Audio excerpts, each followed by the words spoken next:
The harmattan winds carried whispers of unrest long before the first shots were fired. In the bustling markets of Enugu, as Mama Obiageli haggled for yams, her ears catching fragments of conversations in hushed tones about political tensions, the recent coups, and a growing divide that felt like a chasm widening with each passing day. Her husband, Papa Obiageli, a retired teacher, would shake his head, his eyes filled with a weariness that transcended his years.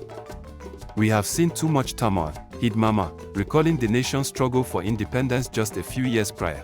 Their daughter, Obiageli, was a bright student at the University of Nigeria, Nsukka. She was full of hope for the future, a future where a united Nigeria thrived. Her friends came from all corners of the country, Hausa, Yoruba, Igbo, their laughter echoing in the dorm rooms, a testament to the dream of a nation bound together. But the whispers grew louder, more insistent. Then came the news of the mass killings in the north, targeting people of Igbo descent.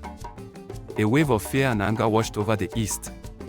Obiageli returned home, her youthful optimism replaced by a quiet apprehension. The university, once a melting pot of cultures, had become a place of strained interactions and fearful glances. On May 30, 1967, the air crackled with tension as the eastern region declared itself the independent Republic of Biafra. The announcement, broadcast over the radio, was met with a mix of elation and dread in Enugu. For Mama Obiageli, it was a moment of hope for safety and self-determination. For Papa Obiageli, it was the grim realization that war was inevitable. The war started with bombings and sieges. Enugu, once vibrant, became a city gripped by fear. The sounds of gunfire replaced the lively chatter of the markets.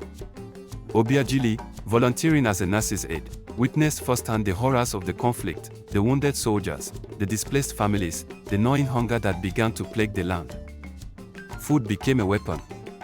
The blockade imposed by the federal government led to severe shortages of essential supplies. Mama Ifeoma, once known for her generous portions of food, now carefully rationed meager supplies of cassava and dried fish. The ingenuity of the Biafran people shone through as they found ways to survive, cultivating every patch of land, experimenting with alternative food sources, and relying on the strength of their community. Obiageli remembered the laughter and camaraderie she once shared with her friends from other parts of Nigeria. Now, they were on opposing sides of a bitter conflict. The war tore families apart, pitting brother against brother, friend against friend. The initial fervor of the declaration of Biafra slowly gave way to the grim realities of a protracted war. Days bled into weeks, weeks into months, and months into years. The hope for a swift victory faded as the casualties mounted. The international community remained largely indifferent. The cries for help from Biafra seemed to fall on deaf ears. Mama Obiageli often gathered her neighbors, their faces etched with worry, to pray. They prayed for peace, for an end to the suffering, for the safe return of their sons and husbands fighting on the front lines. Papa Obiageli, despite his age and ailing health, offered words of comfort and shared stories of resilience from their past. Obiageli, hardened by the experiences she had witnessed, found strength in her work. She tended to the wounded with unwavering dedication, her youthful idealism replaced by a steely resolve to alleviate suffering in any way she could. The final days of the war were marked by intense hardship. Hunger became widespread, and the spirit of the people, though not broken, was weary.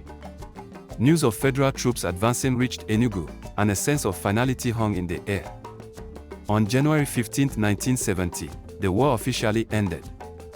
The guns fell silent, but the scars of the conflict ran deep. Mama Obiageli, Papa Obiageli, and Obiageli, like millions of other Nigerians, were left to pick up the pieces of their lives in a nation that had been fractured by war. The path to reconciliation was long and arduous.